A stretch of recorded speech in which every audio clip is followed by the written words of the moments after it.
Eh bien salut à tous et bienvenue sur Shinsekai TV, la chaîne 100% One Piece. Au programme aujourd'hui on se retrouve pour un tout nouveau concept qui s'intitule Open Times. Avant d'avoir plusieurs questions, je tiens simplement à préciser que le nom de ce concept est tiré de la chaîne DB Times. Voilà, c'est dit.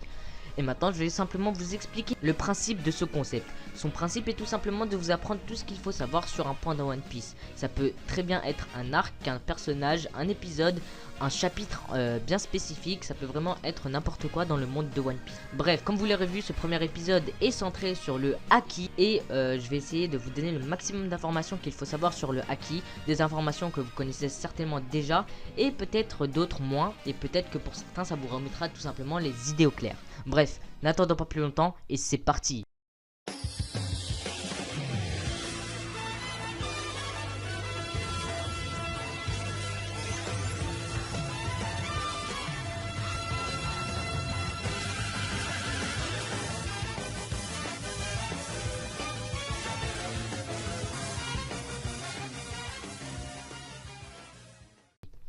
Tout d'abord, une petite présentation générale du Haki s'impose.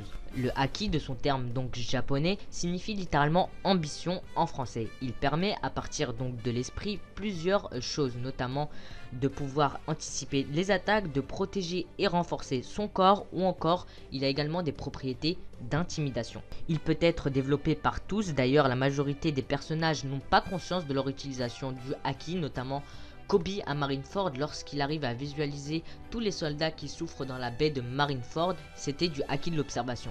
Je tiens simplement à préciser que ce Haki a été introduit au chapitre 1 de One Piece lorsque Shanks a sauvé Luffy d'un monstre marin.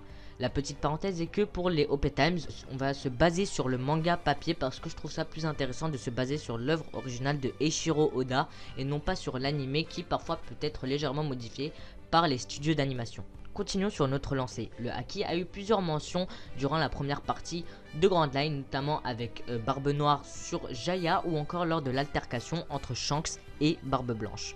Mais ce n'est que lors de l'archipel Sabondi et Amazon Lily que le concept même de Haki se concrétise vraiment. Passons maintenant à l'explication de ces différentes formes de Haki. Ils ont été introduites sur l'île de Rushukaina, une île introduite également au chapitre 597 qui est située sur Calm Belt. C'est Rayleigh, le Seigneur des Ténèbres, qui nous introduit ces trois formes bien distinctes de Haki lors de l'entraînement de Luffy durant l'ellipse des 2 ans.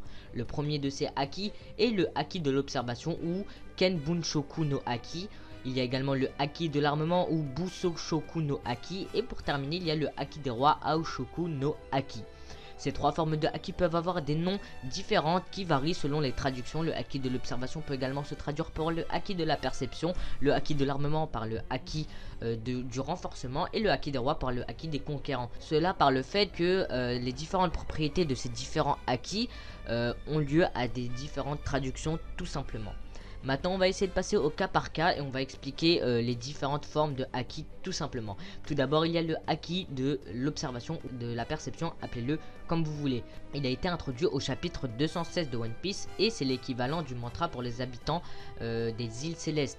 Il a comme principale propriété une propriété d'anticipation des attaques mais également une propriété donc de perception de son environnement. Ces deux propriétés sont la base même de ce Haki et c'est à partir de là qu'on peut un peu expliquer le fonctionnement de celui-ci. Comme je vous l'ai dit, il sert à lire l'esprit de l'adversaire, à avoir une vision plus développée. L'usage le plus commun de ce Haki est sans nul doute la capacité de l'utilisateur à ressentir la présence et les êtres vivants autour de soi. Et ceux-ci sont ressentis sous forme d'aura. On peut également prendre l'exemple de Fujitora, c'est tout simplement comme ça qu'il se repère grâce au Haki de l'observation.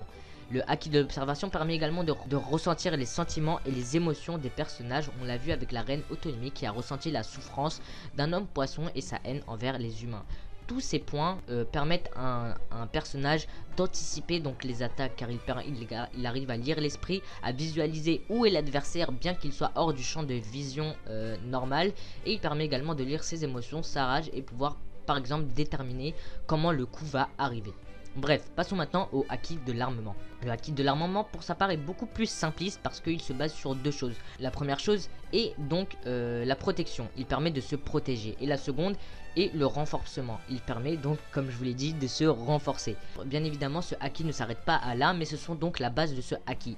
La propriété qu'on pourra ajouter à celle-ci, c'est qu'il permet de toucher les utilisateurs de fruits du démon, ce qui était jusqu'à là impossible.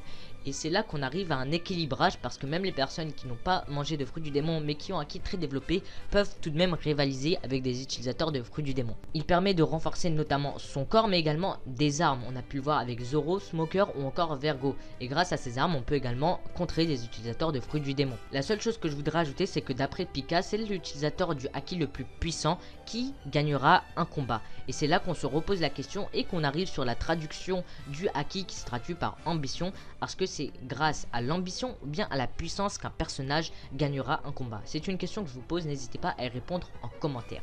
Passons maintenant au haki des rois. Le haki des rois est un peu spécial parce qu'il a été tout de même introduit au chapitre 1 et a plusieurs propriétés également, mais des propriétés assez banales pour un haki qui est utilisable que pour une personne sur 1 million. Sa première propriété qu'on a déjà vu à plusieurs reprises, c'est une propriété d'intimidation, non seulement sur les animaux mais également sur les êtres humains.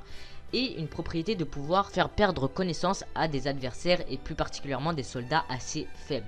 Et c'est là que s'arrête l'utilisation du haki des rois dans le manga. Et c'est là qu'on se pose une question. Est-ce que c'est tout? Bien évidemment, je pense qu'il y a encore pas mal de choses à découvrir à propos de ce haki, sinon il ne serait pas accessible à seulement une poignée de personnes connues à ce jour dans le manga. Dites-moi vous, est-ce que vous pensez qu'une nouvelle propriété de ce haki pourrait arriver?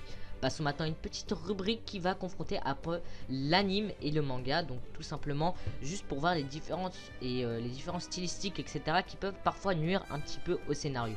La première chose est que lorsqu'il y a utilisation du haki des rois, on remarque bien que dans le manga il y a une espèce de mousse qui sort de la bouche des personnages, alors que dans l'anime il n'y a rien du tout, c'est simplement une petite suppression des studios d'animation.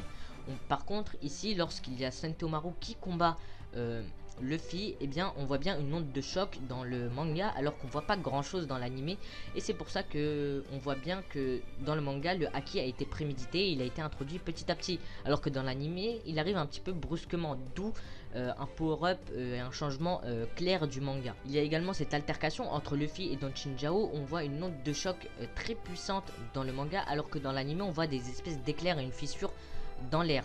Et c'est ça le problème, c'est que parfois ça laisse place à des théories qui n'ont pas lieu d'être. Pour terminer, le haki des rois dans le manga, il n'y a pas vraiment d'animation spéciale, c'est surtout par les personnages qu'on apprend qu'il y a eu utilisation, alors que dans le manga on voit bien une aura bleue qui émane du personnage.